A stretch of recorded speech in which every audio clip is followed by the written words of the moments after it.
I think a third example would do now. Example 3. Let's say 3 divided by 7. It can be 3 over 7, 3 over 5, 2, whatever. You you use the same method, you get the answer. Okay. And so what to do? Where would 7 go? 7 will go this side, right? Then 3 will go under the umbrella. Maybe that's why they call it umbrella division. So since the numerator here, since the numerator is less than the denominator, 7, you cannot have this. So again, 0 units. So what to do? Point. You divide the 3 into 30 to 10 parts. To 3 times to divide each of the 3 into 10 thirds. So that's 30. Yeah. Okay. So you get 30 bits now. 7 30 divided by 7. So you ask yourself how many 7s are in 30.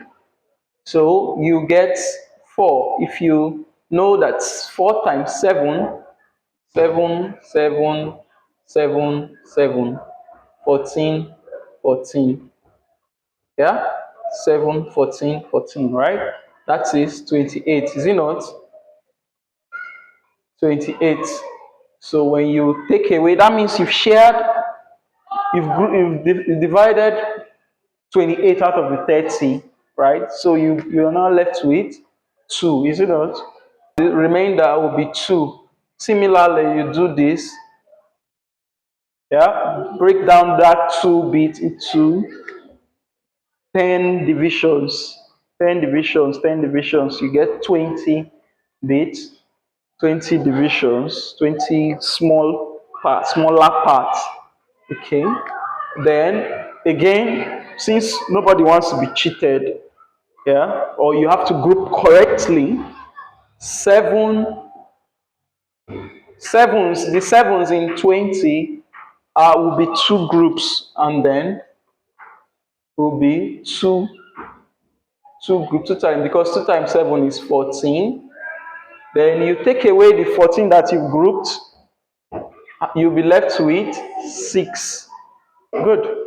This 6 again, you break it down into 60 divisions because you are working decimals, right?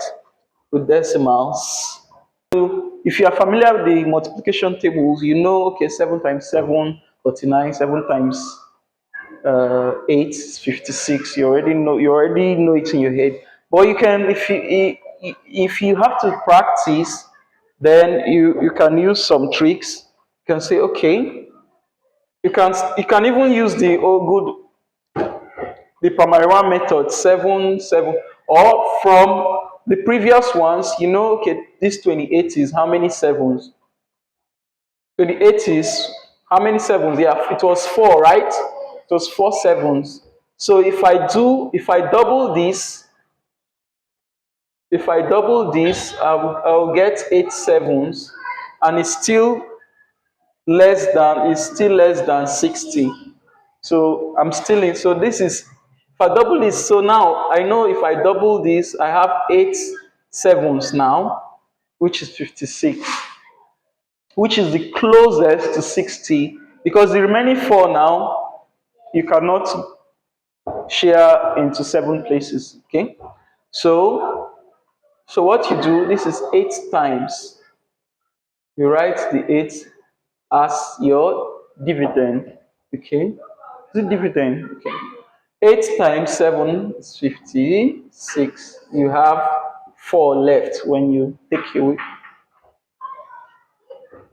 Forget about the 56 now. We are left with that small bit again. So 40.